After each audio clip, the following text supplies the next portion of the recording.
The shooting of Charles Kinsey.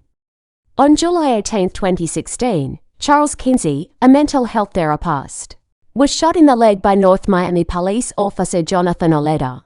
Kinsey was attempting to calm down his 27-year-old autistic patient, Arnaldo Rios Soto, who had just been found after running away from his group home.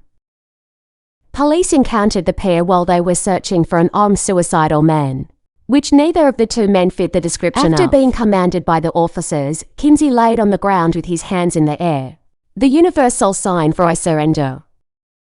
Kinsey, being sure he would not be perceived as a threat, reassured his patient Soto, "If you keep your hands up, they won't shoot you."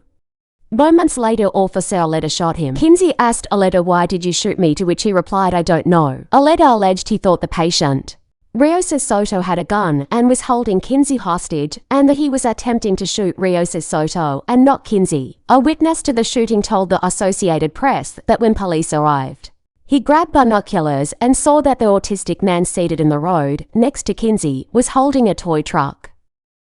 He informed an officer that the man was holding a toy and not a gun, but she told him to back up and did not inform other officers. Kinsey was shot shortly afterwards. One officer heard Kinsey yelling and said over the radio to use caution because the person advised that it's a toy. Aledda said it appeared Kinsey was screaming for mercy or for help or something. "In my mind, the white male Soto had a gun. I couldn't hear what the black man was saying. In my mind, I thought he might get shot." Aledda said he had not aimed at Kinsey, but rather had been aiming at Rios Soto, who he believed was threatening the therapist with a gun.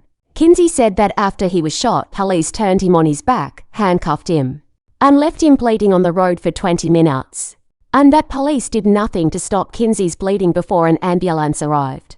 Kinsey and Soto both sued in federal court and were awarded undisclosed settlements.